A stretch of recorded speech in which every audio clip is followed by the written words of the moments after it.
I ran to him backstage one last time, however, and managed to warn him, beside myself as I was, that in my opinion it had all blown up and he had better not come out at all, but go home at once, excusing himself with his collarine if need be, and that I, too, would tear off my bow and come with him. At this moment he was already heading for the platform, suddenly stopped, haughtily looked me up and down, and solemnly pronounced, "Why, my dear sir, do you consider me capable of such baseness?" I stepped back. I was as sure as 2 times 2 that he would not get out of there without a catastrophe. As I was standing in utter dejection, there again flashed before me the figure of the visiting professor, whose turn it was to go out after Stepan Trofimovich, and who earlier kept raising his fist and bringing it down with all his might. He was still pacing back and forth in the same way, absorbed in himself and muttering something under his nose with a wily but triumphant smile, somehow almost without intending to. What on earth possessed me? I went up to him as well. "You know," I said, "based on many examples, if a reader keeps the public longer than 20 minutes, they cease to listen. Even a celebrity can't hold out for half an hour."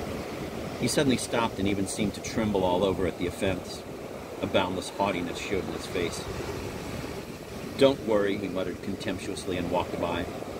At that moment came the sound of Stepan Trovimovich's voice in the hall.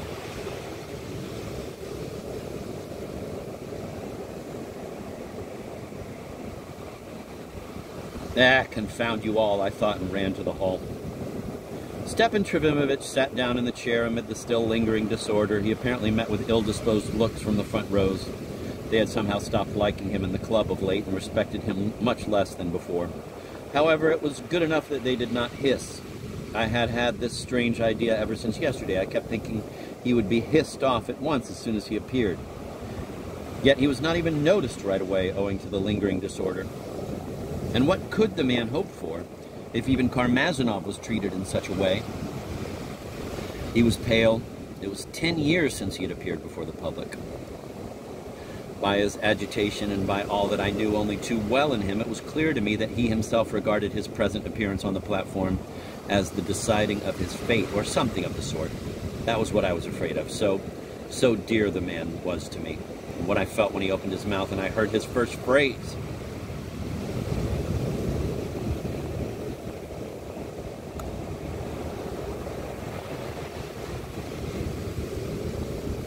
"Ladies and gentlemen," he said suddenly, as if venturing all and at the same time in an almost breaking voice, "ladies and gentlemen, only this morning there lay before me one of those lawless papers recently distributed here, and for the 100th time I was asking myself the question, what is its mystery?" The entire hall instantly became hushed. All eyes turned to him, some in fear. Yes, indeed, he knew how to get their interest from the first word. Heads were even stuck out from backstage. Laputin and Lyamshin listened greedily. Yulia Mikhailovna waved her hand to me again. "Stop him, at any cost stop him," she whispered in alarm. I merely shrugged. How was it possible to stop a man who has ventured all? Alas, I understood Stepan Trofimovich. "Aha, it's about the tracts," was whispered among the public. The whole hall stirred.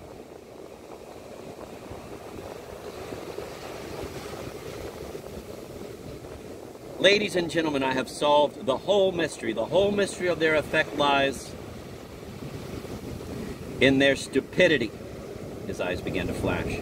"Yes, ladies and gentlemen, were it an intentional stupidity, counterfeited out of calculation, oh, that would even be a stroke of genius. But we must do them full justice. They have not counterfeited anything. This is the shortest, the barest, the most simple-hearted stupidity. It is stupidity in its purest essence, something like a chemical simple. Were it just a drop more intelligently expressed, everyone would see at once all the poverty of this short stupidity. But now everyone stands perplexed. No one believes it can be so elementally stupid. It can't be that there's nothing more to it, everyone says to himself, and looks for a secret, sees a mystery, tries to read between the lines. The effect is achieved. Oh, never before has stupidity received so grand a reward, though it has so often deserved it. For, in parentheses, stupidity, like the loftiest genius, is equally useful in the destinies of mankind.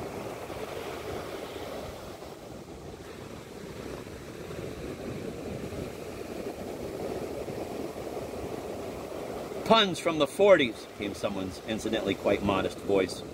But after it, everything seemed to break loose. There was loud talking and squawking. Hurrah, ladies and gentlemen. I propose a toast to stupidity. Stepan Trofimovich cried, now in a perfect frenzy, defying the hall. I ran to him as if on the pretext of pouring him some water. Stepan Trofimovich, leave off. Yulia Mikhailovna begged. No, you leave off with me, idle young man. He fell upon me at the top of his voice. I ran away. Messieurs, he went on. Why the excitement? Why the shouts of indignation that I hear? I have come with an olive branch. I have brought you the last word, for in this matter, the last word is mine. And then we shall make peace. Away, shouted some. Quiet, let him speak, let him have his say, another part yelled. Especially excited was the young teacher who, having once dared to speak, seemed no longer able to stop.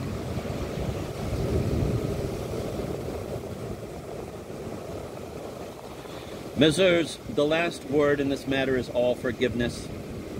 I, an obsolete old man, I solemnly declare that the spirit of life glows as ever and the life force is not exhausted in the younger generation. The enthusiasm of modern youth is as pure and as bright as in our time. Only one thing has happened. The displacing of purposes, the replacing of one beauty for another. The whole perplexity lies in just what is more beautiful, Shakespeare or boots, Raphael or petroleum.